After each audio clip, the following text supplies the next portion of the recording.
Picture this. You and your spouse are in a cabin in the summertime. You've decided to take a lovely summer family vacation. Next thing you know, as you're relaxing on the back porch, your child runs in crying that there are strangers approaching your cabin. And the guy that shows up at your cabin who knocks on that door looks like this.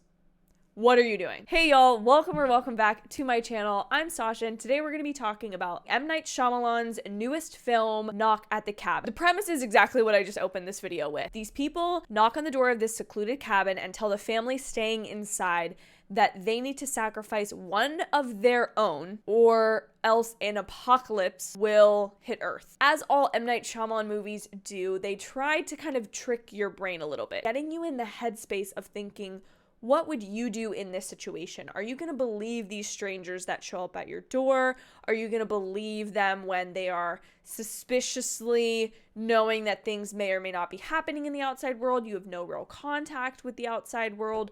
What are you going to believe, and how are you going to go forward? Can you trust even the people that you're with in that family dynamic, or does that completely corrode along with kind of your perception with reality while you're in this cabin? So the main takeaways from this film in a non-spoiler way, I think the story, that premise of would you hurt someone in your own family, this movie is sort of an interpretation, if you will, of that trolley problem. Instead of doing the most harm and hitting the 5 people on one train track, shifting the gear to intentionally cause harm to the one person on the other track. But it adds that heightened element of that one person on that other train track being someone that you know and love. I think one of the parts of this film that really works is the performances of all the characters, but most specifically the 2 fathers in the film, Jonathan Groff and the other actor's name who I apologize, but I will put on screen here. They did a phenomenal job of portraying a couple that is deeply in love, deeply trusting of one another, who's been together a long time, but obviously who's not ready to make this kind of decision. And the one interesting thing that this movie does give you that I don't think is too much of a spoiler is it gives you little flashbacks of moments that you can interpret to be something they're thinking of in that moment, or something just to tell the audience where they've come from and what things have happened in their past. They're not necessarily things that are happening in order, but they're not necessarily like the newest memory and then the oldest memory. It's not like that. It's not really predictable, but you get a piece of who these people are in a normal world setting, the things that have happened to them to cause them to be how they are. Instead of just presenting one of the fathers to be conveniently really well skilled in some type of home protection or self-defense, they give a backstory there, or they give a backstory to how their relationship has been, which one of them is more level-headed, which one is more irrational and spontaneous. And I think that's really beautiful story element, because it doesn't feel as much like, oh, we're just gonna torture and kill these characters on screen, or force them to be killed, or have an apocalypse kill them. Whatever happens to them, we're not gonna let that just happen without you having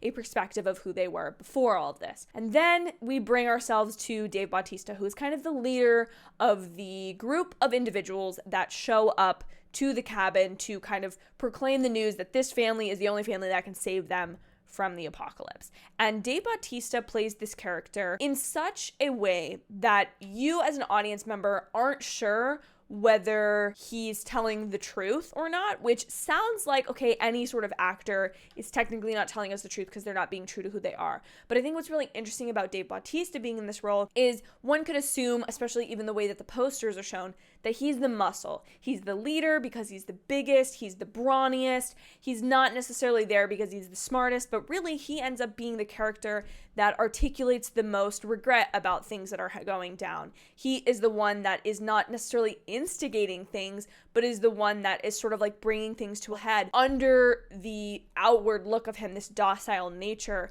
that you have to figure out in the film if that is an act, if that's a face that he's putting on, or if he's the potentially more docile person that he and some of the other characters are claiming themselves to be.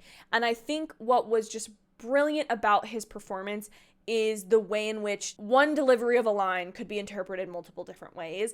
And I think that is such a dedication to figuring out who this character is, how they would act in this situation. And Dave Bautista has come out in a couple recent interviews talking about how he really wants to be taken seriously as an actor. And I think this film is the first step forward in him being able to do that. Now, this is where I'm going to get into brief spoilers. I was talking to my friend Nicholas Alexander Burke, who you can go check out. I will link his channel either in the card above or down below in the description. description. But he and I were having this conversation about how it did not make sense to me why the kind of four horsemen of the apocalypse, as I'll call them, who show up at the cabin and basically say that portion of humanity is going to be sacrificed, that they have to kill themselves or kill one another to bring about that change. And I don't know if that's supposed to be something that's illogical and that's supposed to point to like there's an element of their argument that is irrational, or if it's to say that like that actually is the trigger for some of these events happening, because I kept going back and forth and I definitely believed that they were lying. Basically the whole movie, I thought that they were fibbing, that those were news recordings. I did not believe, especially with Leonard looking at his watch so often,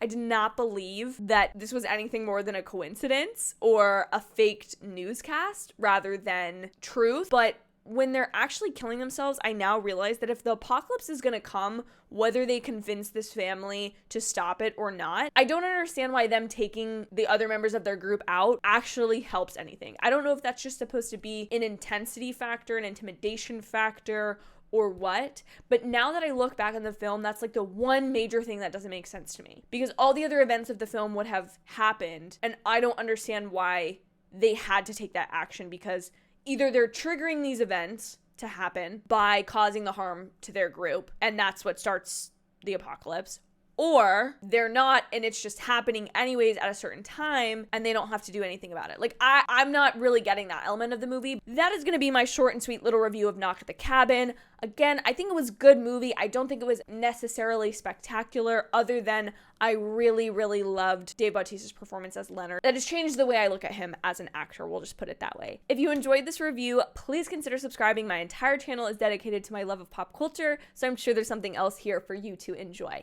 Have an absolutely wonderful day or night whenever you're going to watch this, and I'll see you in my very next video. Bye, y'all.